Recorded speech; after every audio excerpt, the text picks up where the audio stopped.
A young woman was fixing her car alone on the highway until a millionaire stopped, approached her, and, "Unless you have a new radiator hose, I doubt it," Sophia said, without looking up from the steaming engine.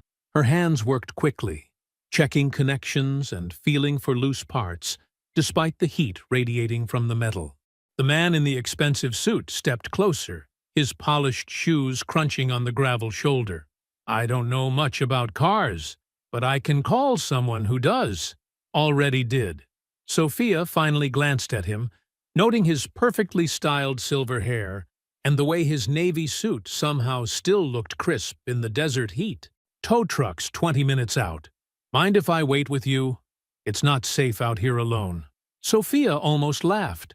She'd been fixing cars since she was 12, had driven this stretch of Highway 89 hundreds of times, and this stranger thought she needed protection. But something in his voice wasn't condescending, just genuinely concerned. "Suit yourself." She returned to the engine, wiping sweat from her forehead with the back of her hand. "Though you might want to lose the jacket. It's only getting hotter." Marcus, though she didn't know his name yet, surprised her by actually removing his jacket and rolling up his sleeves. "What happened?" "Radiator hose gave out. Should have replaced it last month, but—" She shrugged. Money had been tight, and the job interview in Phoenix was supposed to change that. Now she'd probably miss it entirely. Important place to be? Job interview. Phoenix Motor Works. The words came out more bitter than she intended. Was supposed to be there in 2 hours. The automotive company? What kind of position? Sophia straightened, studying him more carefully. Most people had never heard of Phoenix Motor Works, unless they were in the industry. Sustainable Engineering Division, Electric Vehicle Efficiency. That's impressive. What's your background? Despite herself, Sophia found herself talking. Maybe it was the heat, or the stress, or the fact that this stranger seemed genuinely interested instead of just making polite conversation. She told him about her mechanical engineering degree, earned at night while working at her family's auto shop, about her grandfather who taught her that every engine had a personality, and her dreams of revolutionizing electric vehicle design.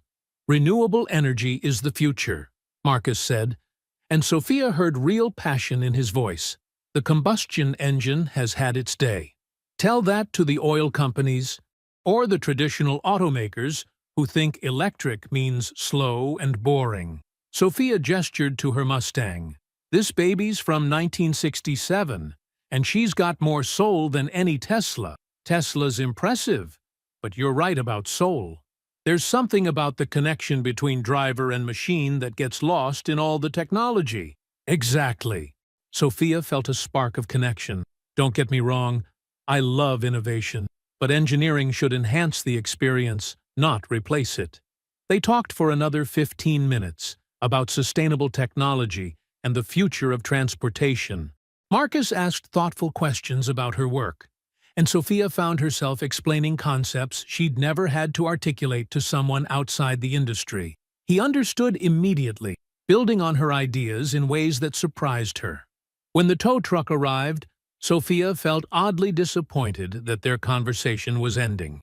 "I'm Marcus, by the way," he said, as the driver hooked up her Mustang. "Sophia Martinez. Sophia, I hope your interview goes well. The industry needs people like you." "Thanks." She climbed into the tow truck cab. "And thanks for waiting with me. I know you didn't have to." Marcus smiled, and for a moment, Sophia forgot about her ruined interview and mounting car repair bills. There was something about this stranger that made her feel seen in a way she wasn't used to.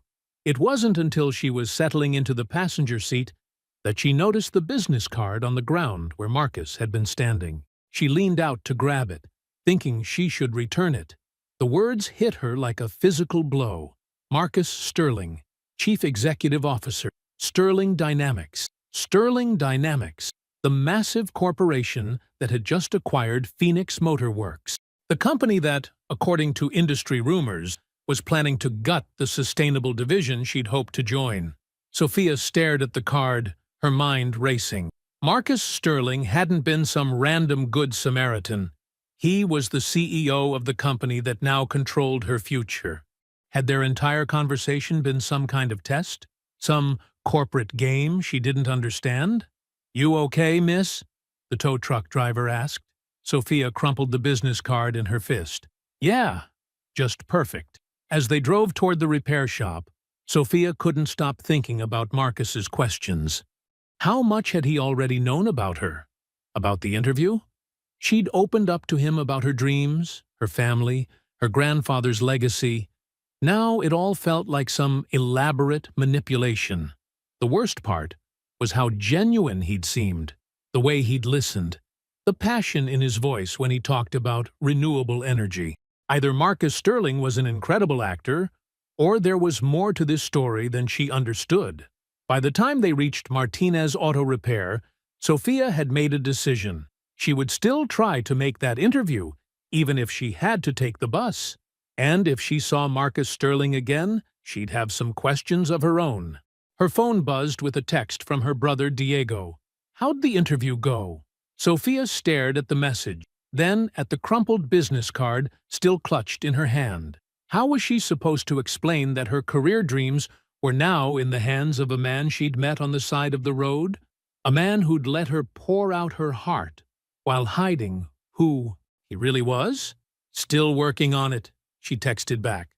Sophia cornered Marcus in the parking lot of Phoenix Motor Works 3 days later, her repaired Mustang rumbling behind her like a challenge. "You want to explain why the CEO of Sterling Dynamics was playing roadside assistance?" She held up his business card, no longer crumpled, but definitely worse for wear.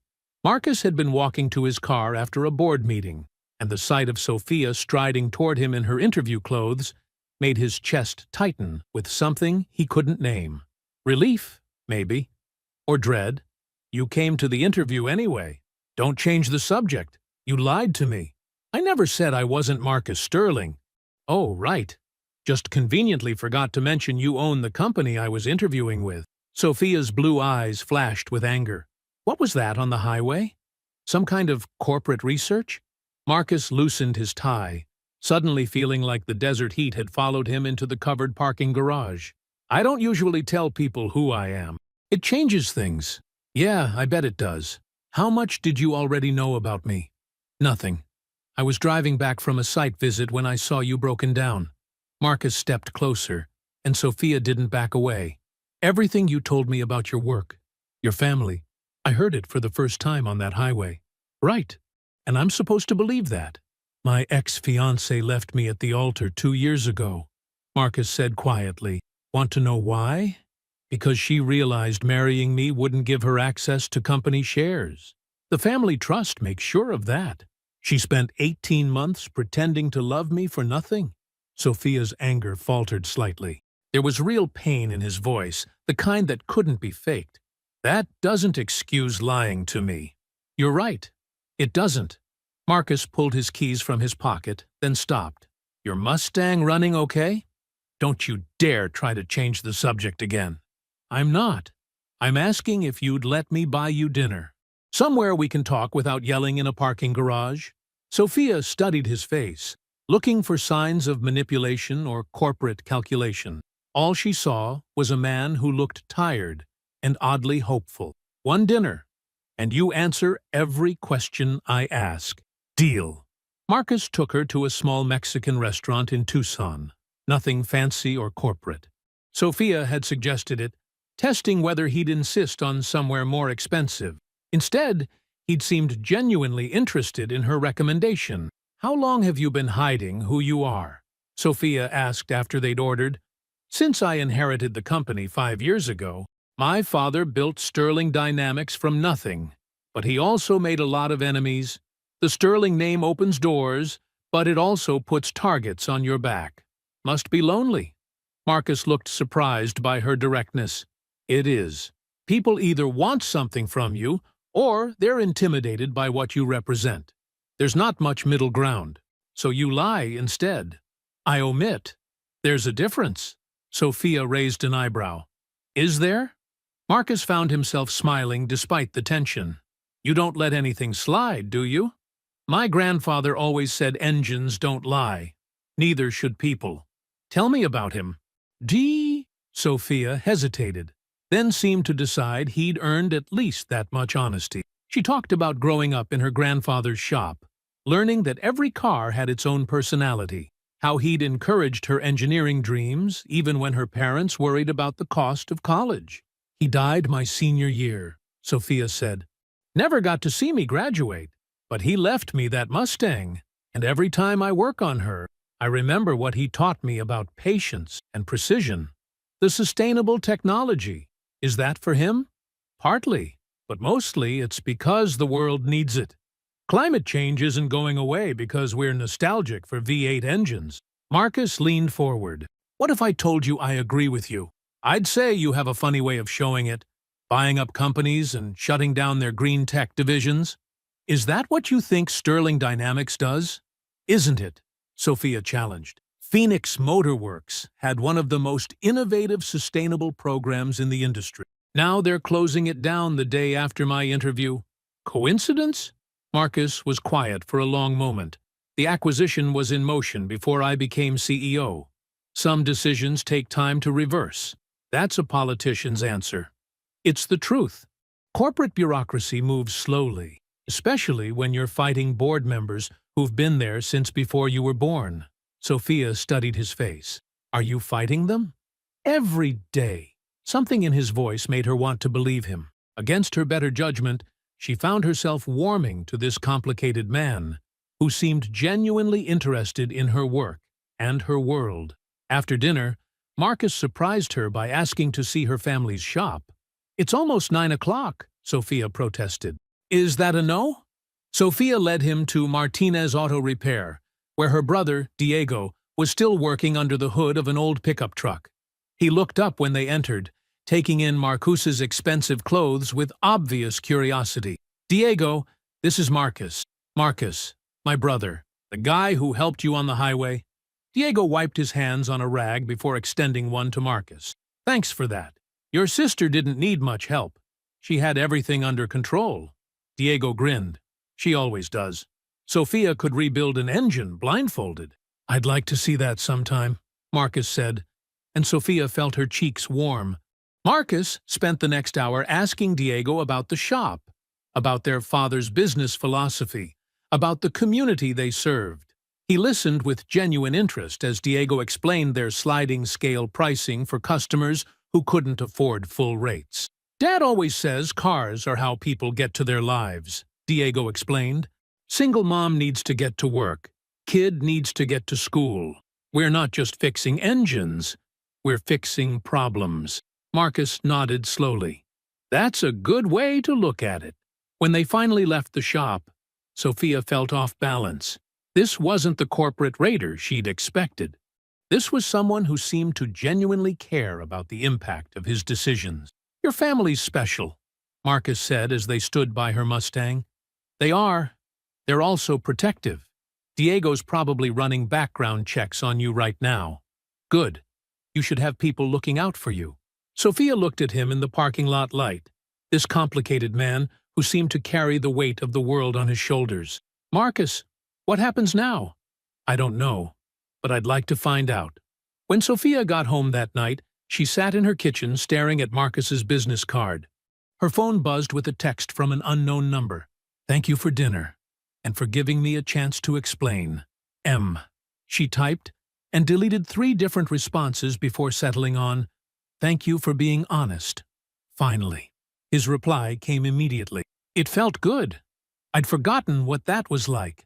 Sophia fell asleep that night, thinking about the loneliness in Marcus's voice, and wondering what it would be like to be surrounded by people who only saw your money instead of you. You've got to be kidding me, Sophia whispered, staring at Marcus seated at the head of the conference table in Sterling Dynamics' glass-walled boardroom. 5 other executives turned to look at her, including the HR director who'd been conducting her interview for the past hour. Marcus's expression was carefully neutral, but Sophia caught the slight tightening around his eyes. Ms. Martinez, the HR director said smoothly, I'd like you to meet our CEO, Marcus Sterling. He wanted to personally review candidates for our sustainable engineering position. Sophia's hands clenched at her sides. After 3 weeks of dinners, phone calls, and what she'd thought were genuine moments of connection, this felt like the ultimate manipulation. How convenient. Please, sit down, Marcus said quietly. I'd like to hear your presentation. Oh, I bet you would. Sophia remained standing, her prepared folder trembling slightly in her grip. Tell me, Mr. Sterling, how long have you been planning this little performance? The other executives exchanged uncomfortable glances. The HR director cleared her throat. Ms. Martinez, perhaps we should… No. Sophia's voice cut through the corporate politeness like a blade. I think your CEO and I need to have an honest conversation for once. Marcus leaned back in his chair, and Sophia saw something that might have been admiration flash across his face. By all means. You want to hear about sustainable engineering? Fine. See.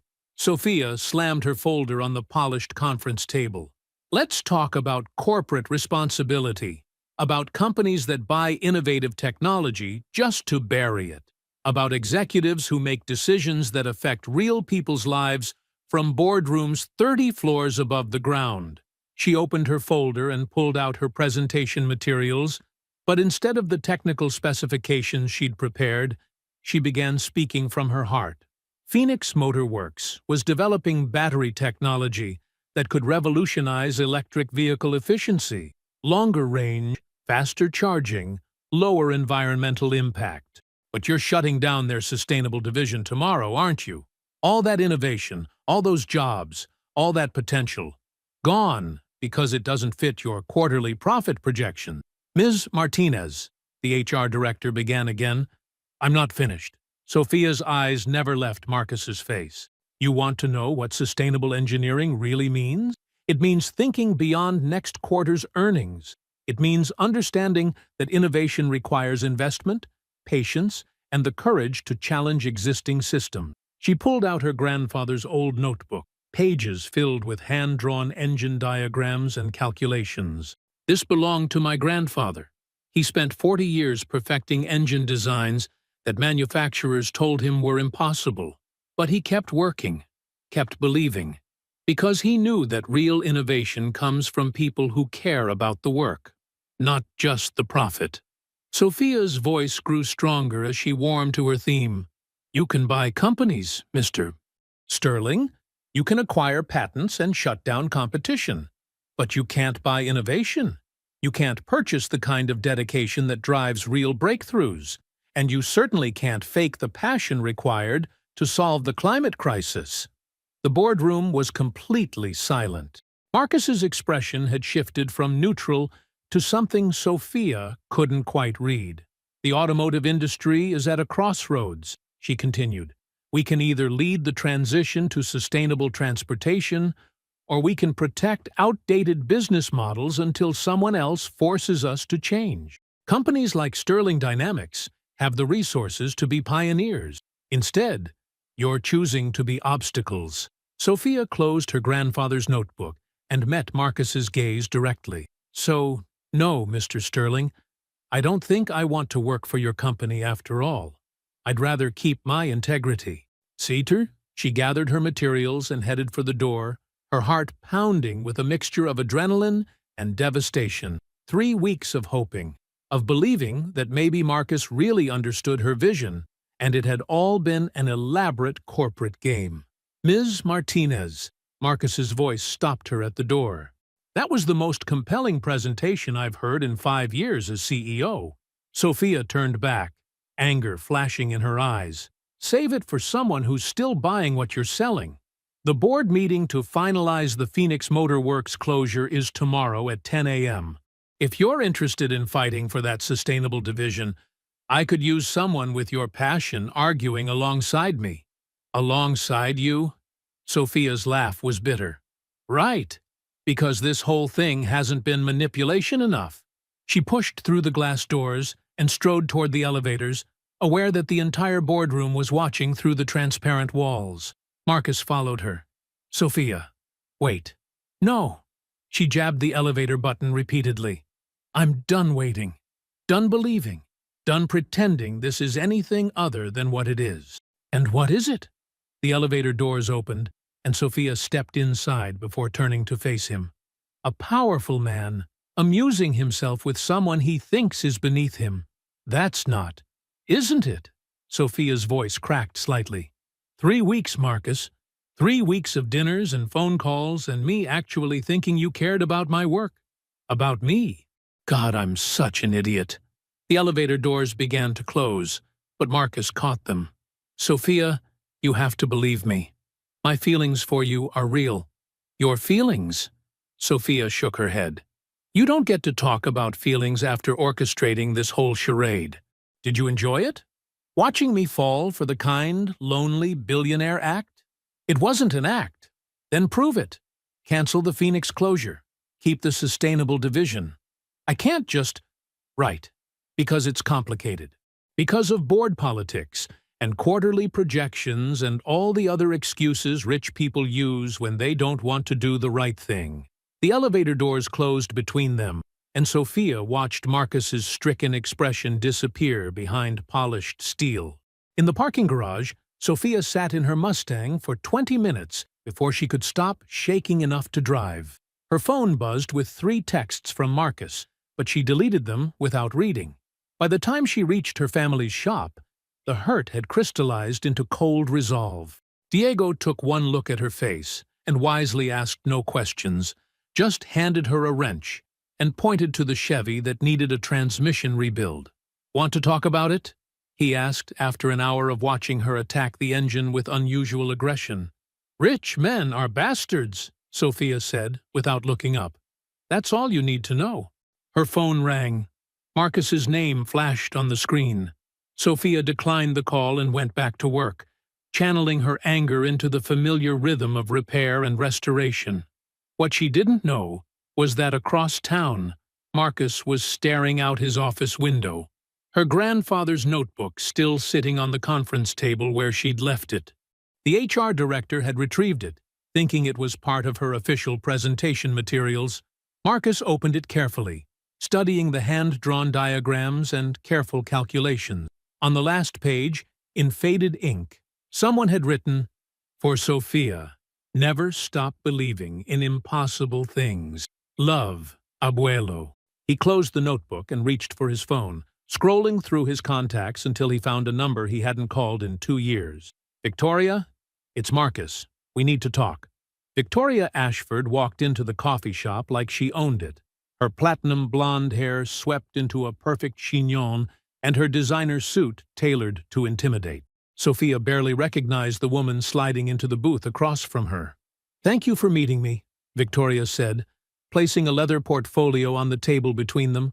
"I know this must seem strange. Strange doesn't begin to cover it." Sophia wrapped her hands around her coffee mug, studying Marcus's ex-fiancée. "You said you had information about Sterling Dynamics I needed to see. I did some digging after I heard about your interview. Marcus has a pattern, Sophia. He finds talented people, makes them feel special, then uses them for corporate gain." Victoria opened her portfolio and spread documents across the table. Financial reports, email printouts, acquisition timelines. Look at these dates. Marcus personally approved the Phoenix Motor Works closure 6 months ago, long before he ever met you. Sophia's stomach dropped as she scanned the papers. There it was, in black and white. Marcus Sterling's signature on documents that sealed the fate of her dream job. "He's done this before," Victoria continued, sliding another set of papers forward. 3 other sustainable tech companies in the past 2 years. Sterling Dynamics acquires them, strips their patents, then shuts them down. All personally approved by your romantic CEO. Why are you showing me this? Victoria's smile was sharp. Because I know what it's like to be manipulated by Marcus Sterling. He's very good at making you feel like you're the only person who truly understands him. Sophia stared at the documents, her mind racing. The renewable energy consultant thing on the highway? A complete fabrication. Marcus has never worked in renewable energy. Sterling Dynamics has been systematically acquiring green technology patents for years, but not to develop them, to bury them. Victoria leaned forward. They protect traditional energy investments by eliminating competition. That can't be true. It's all documented right there. Board minutes, financial projections, Marcus's personal memos outlining the strategy. Victoria's voice softened with false sympathy. I'm sorry, Sophia. I know this must be painful. Sophia felt sick. Every conversation she'd had with Marcus, every moment she'd thought they were connecting over shared values, it had all been a lie. Worse than a lie, it had been calculated manipulation. Why should I trust you? You were engaged to him. Exactly. I know how charming he can be when he wants something. The difference is, I figured out his game before it was too late. Victoria gathered the documents back into her portfolio. You can keep these copies. I thought you deserved to know the truth before you got in any deeper. After Victoria left, Sophia sat alone in the coffee shop, staring at the papers that seemed to prove everything she'd feared. Marcus Sterling wasn't the conflicted CEO trying to change his company's direction. He was a corporate predator who'd played her perfectly. Her phone buzzed with another text from Marcus. Can we please talk? There are things you don't understand. Sophia deleted it without responding. Meanwhile, across town in his office, Marcus was conducting his own investigation. Something about Victoria's sudden reappearance felt orchestrated, and years of corporate warfare had taught him to trust his instincts. Pull all the acquisition files for the past 3 years, he told his assistant. Everything Victoria Ashford had access to during her consulting work. Sir, that's going to be a lot of documents. Do it anyway. And get me our security chief. I want to know everywhere Victoria's been, everyone she's talked to, and every document she's accessed since she returned to Phoenix. What Marcus discovered over the next week made his blood run cold. Victoria hadn't just been gathering information, she'd been manipulating it. The documents she'd shown Sophia were real, but carefully edited to remove crucial context and timelines. Dates had been altered, signatures moved to different documents, entire sections of board minutes deleted. The truth was more complex than Victoria's narrative suggested. Marcus had inherited Sterling Dynamics, along with existing contracts and strategies he'd been working to change. The Phoenix closure had been approved by the previous board structure, not by Marcus personally. His signature appeared on routine administrative paperwork, not strategic decisions. But proving that to Sophia would require admitting how weak his position had been as a new CEO, how little control he'd actually had over his own company for the first 2 years. Sophia, meanwhile, had thrown herself into work at her family's shop with desperate intensity. Diego watched her tear apart and rebuild engines with mechanical precision, but he noticed she'd stopped talking about her dreams. You've been different since that interview, he said one evening as they locked up the shop. People disappoint you. It's a fact of life. Not all people. Sophia wiped her hands on a rag, avoiding his eyes. Some disappointments hurt more than others. You really liked this guy, didn't you? I thought I did. Turns out, I liked the version of him that doesn't exist. Diego studied his sister's face, noting the way she'd built walls around herself in just 2 weeks. Maybe you should hear his side before you decide that. I've seen enough evidence. Evidence can be manipulated, Sophia. You taught me that when you showed me how that dealer was cooking the books on used car sales. Sophia paused. Diego was right. She'd caught that dealer altering maintenance records to hide accident damage. If someone wanted to make Marcus look bad, how hard would it be to present selective information? But the hurt ran too deep. Even if Victoria had manipulated some details, the basic facts remained. Marcus was a billionaire CEO who'd hidden his identity, orchestrated their meeting at the interview, and controlled the company that had crushed her. Dreams. Her phone rang. Marcus's name appeared on the screen for the 10th time that week. This time, Sophia answered. Stop calling me. Sophia, please. 5 minutes. That's all I'm asking. I've seen the documents, Marcus. I know what Sterling Dynamics really does. I know what you really do. Those documents are fake. Victoria's been manipulating. Of course you'd blame your ex-fiancé. Very convenient. Meet me somewhere neutral. Bring the papers Victoria showed you. Let me explain what you're really looking at." Sophia almost hung up, but something in his voice stopped her. Not desperation, exactly, but a quiet certainty that made her hesitate. "One meeting," she said finally, "public place, and then you leave me alone. Thank you." But even as she agreed to see him, Sophia's heart remained guarded. She'd been a fool once. She wouldn't be one again. What neither of them knew was that Victoria Ashford was 3 blocks away in her hotel room, finalizing the last phase of her plan. The hostile takeover of Sterling Dynamics would be announced within the week, and Marcus Sterling would lose everything he'd inherited, including any chance of winning back the woman who'd made him remember what it felt like to be genuinely happy. Sophia found Marcus in the parking lot of Martinez Auto Repair at 7 in the morning, wearing jeans and a work shirt instead of his usual suit. He looked like he hadn't slept in days. "What are you doing here?" she asked, keys still in her hand. "Waiting for you. I know you start early on Saturdays." Marcus gestured to the toolbox at his feet. "I brought my own tools." "For what?" "To learn. To prove that everything I told you about caring for this work was real." His voice was steady but tired. "I liquidated my personal investment portfolio yesterday. All of it. The money's going into an independent fund to keep Phoenix Motorworks' sustainable division running, regardless of what Sterling Dynamics board decides." Sophia stared at him. "How much money?" "Enough to fund the division for 5 years and hire 20 engineers." Marcus picked up his toolbox. "I can't undo the board's decision, but I can make sure the work continues. The patents, the research, the jobs, all of it." "That's—" Sophia struggled to process what he was saying. "That's insane. That's your money." "It's just money, Sophia. And you were right about everything you said in that boardroom. Innovation requires investment and patience, and the courage to challenge existing systems." He met her eyes. "It also requires the right people leading it." Diego emerged from the shop, coffee in hand, and stopped short when he saw Marcus. "Morning. You're here early." "I'm hoping your sister will teach me to rebuild an engine," Marcus said. "Properly, from the ground up." Sophia looked between the two men, feeling like the world had shifted beneath her feet. "Marcus, what's really going on here?"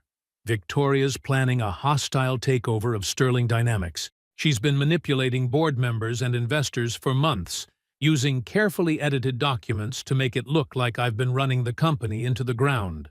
Marcus set down his toolbox. "She'll probably succeed. I might lose everything by the end of the month." "And you're here because?" "Because losing Sterling Dynamics doesn't scare me anymore. Losing you does." Sophia felt her carefully constructed walls wavering.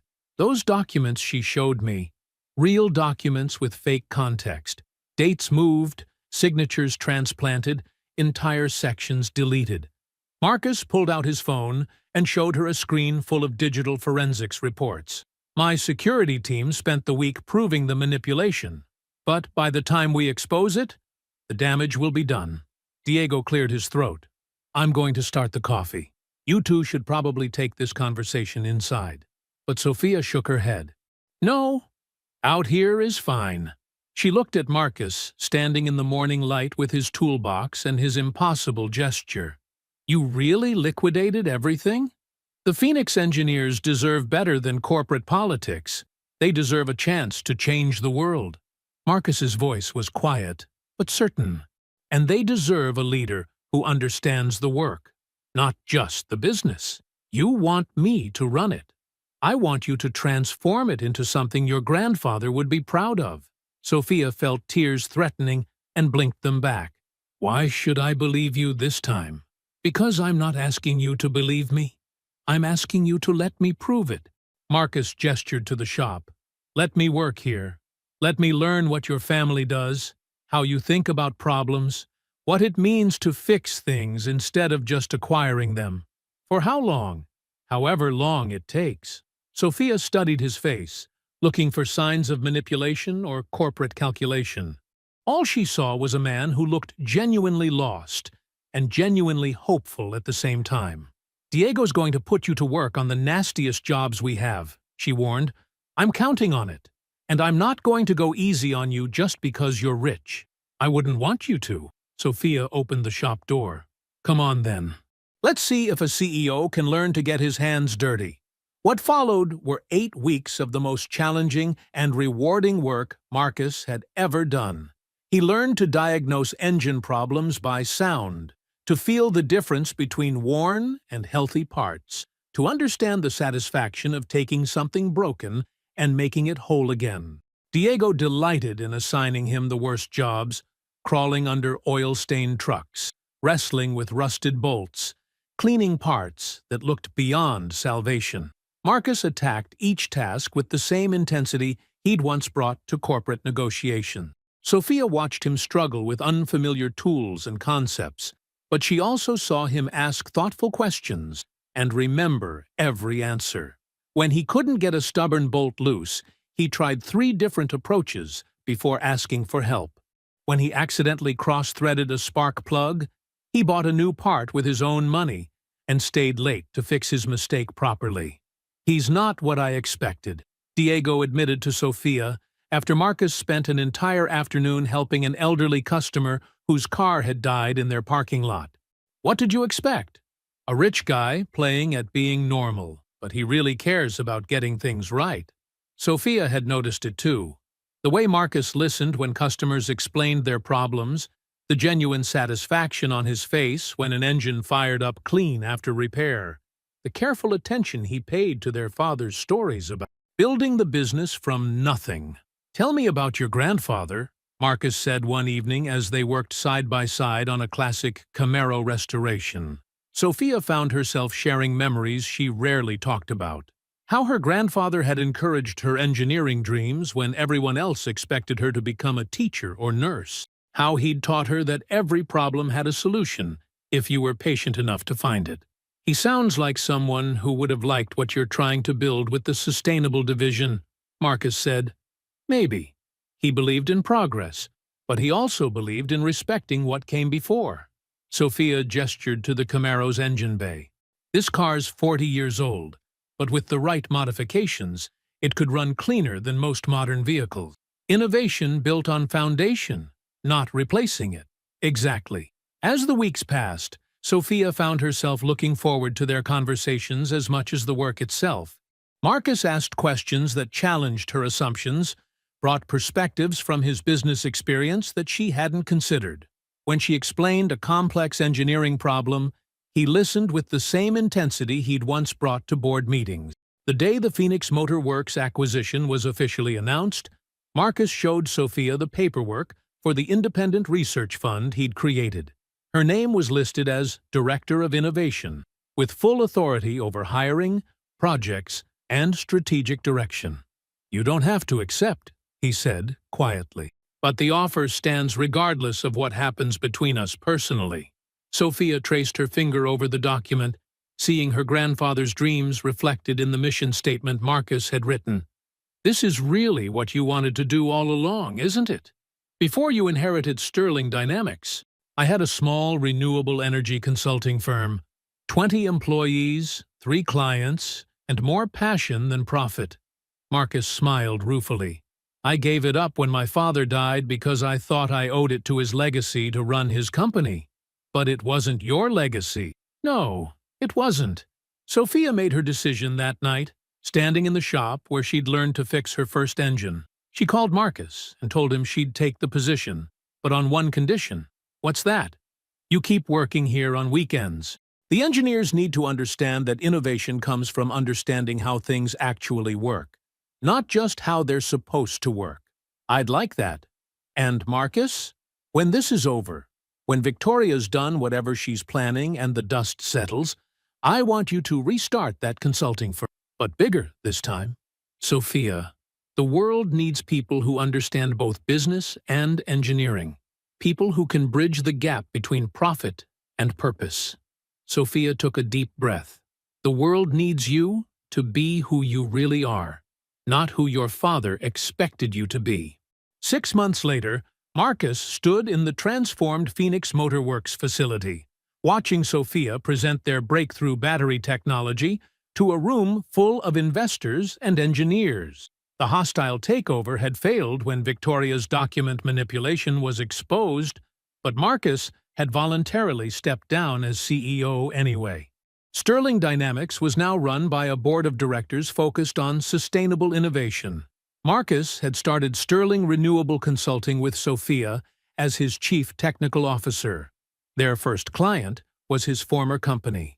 "Ready for this?" Sophia asked, adjusting the ring on her left hand. A simple band made from recycled automotive aluminum. "With you? I'm ready for anything." Marcus had proposed 3 weeks earlier, not with an expensive diamond, but with a promise to build something meaningful together, something that honored both their pasts and their shared vision for the future. As Sophia began her presentation, Marcus thought about the highway where they'd met, how a broken-down car had led to the most important relationship of his life. Sometimes the best destinations were the ones you never planned to reach. In the audience, Diego caught his father's eye and smiled. His sister had found someone who understood that love, like engineering, required patience, precision, and the courage to rebuild something better from the pieces of what came before. 2 years had passed since Sophia Martinez and Marcus Sterling exchanged vows in the parking lot of Martinez Auto Repair, surrounded by classic cars and the scent of motor oil. Now, standing at the podium of the Phoenix Convention Center, Sophia adjusted the microphone and looked out at the audience of automotive engineers, investors, and sustainability advocates gathered for the 3rd Annual Sustainable Automotive Innovation Summit.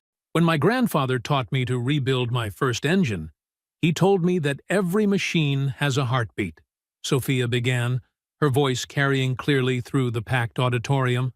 "Today, I want to talk about the heartbeat of change." In the front row, Marcus watched his wife with undisguised pride. Sophia wore a simple navy dress and the aluminum wedding band that had become her trademark at industry events. Behind her, a massive screen displayed the technical specifications for their latest breakthrough, a solid-state battery system that could charge an electric vehicle in under 5 minutes and last for 500,000 miles. Sterling Renewable Consulting didn't just develop this technology, Sophia continued.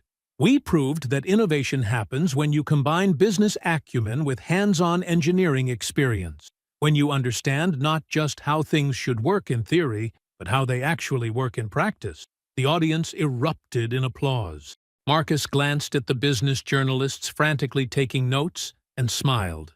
2 years ago, few people had heard of their small consulting firm. Now they were setting industry standards and licensing technology to manufacturers worldwide. After the presentation, Marcus found Sophia backstage, loosening her hair from its professional updo. "Another standing ovation," he said, wrapping his arms around her from behind. "The technology speaks for itself." Sophia leaned back against his chest. "How did the investor meeting go?" 3 more manufacturers want to license the battery system. We'll need to expand the team again." "Good problem to have."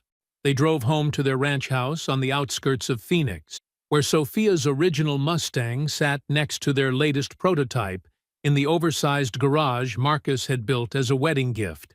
The classic car had been converted to their hybrid electric system, honoring the past while embracing the future. Inside the house, Sophia kicked off her heels and padded to the kitchen in stocking feet. Marcus loosened his tie and joined her, both of them falling into the comfortable routine they'd developed over 2 years of marriage. "Diego called," Marcus said, checking his phone. "The training center graduated 15 new sustainable automotive technicians this month." Sophia smiled as she pulled leftovers from the refrigerator. Martinez Auto Repair had evolved into Martinez Sustainable Training Center, offering certification programs for mechanics wanting to specialize in electric and hybrid vehicle repair. Diego ran the educational side while their father continued handling traditional repairs for customers who couldn't afford newer vehicles. "Dad wants to know if you're coming to Sunday dinner," Sophia said. "Wouldn't miss it. Your mother's making enchiladas. She likes having someone to spoil who actually appreciates her cooking." Marcus grinned. "I'm still gaining weight from her hospitality." They ate dinner on their back patio, watching the sun set over the desert landscape. Sophia absently rubbed her still flat stomach, and Marcus noticed the gesture. "Everything okay?" Sophia looked at him with barely contained excitement. "I have news. Good news or complicated news? The best kind of complicated." Sophia reached into her purse and pulled out a small white box. "I was going to wait until Sunday dinner to tell everyone, but I can't keep it to myself anymore." Marcus opened the box to find a tiny wrench and screwdriver set, sized for infant hands. He stared at the miniature tools for a long moment before the implication hit him. "Sophia, 8 weeks. I wanted to be sure before I said anything." Marcus set down the box and pulled Sophia into his arms, lifting her off her feet and spinning her around the patio. When he set her down, both of them were laughing and crying at the same time. "A baby," Marcus said wonderfully. "We're having a baby. Are you ready to teach a little one about engines? Are you kidding? This kid's going to know the difference between a carburetor and fuel injection before they can walk." They spent the evening making plans and dreams, talking about converting the spare bedroom into a nursery, and whether their child would inherit Sophia's mechanical intuition or Marcus's business sense. "Both, hopefully," Sophia said, curled against Marcus's side on their living room couch. "Definitely both. This kid's going to change the world, just like their parents did." Marcus thought about the journey that had brought them here, from a broken-down car on a desert highway to a thriving business that was reshaping an entire industry. It hadn't been easy. There had been setbacks, disagreements, and moments when the gap between their backgrounds had seemed impossible to bridge. But they'd learned that love, like engineering, required patience, precision, and the willingness to rebuild something stronger from the pieces of what came before. Sophia's breathing deepened as she dozed against his shoulder, and Marcus carefully adjusted the blanket around her. Through the window, he could see the lights of Phoenix in the distance and the dark outline of the mountains beyond. Somewhere out there, other young engineers were working late in garages and laboratories, pursuing dreams of innovation and sustainability. Some of them would apply for positions at Sterling Renewable. Others would start their own companies or join established manufacturers. All of them were part of the change Sophia had talked about in her speech, the heartbeat of progress that would define the automotive industry for generations to come. Marcus's phone buzzed with a text from Diego. Saw the news coverage of Sophia's speech. "Dad wants to know when you're making him a grandfather." Marcus smiled and typed back, "Sooner than he thinks."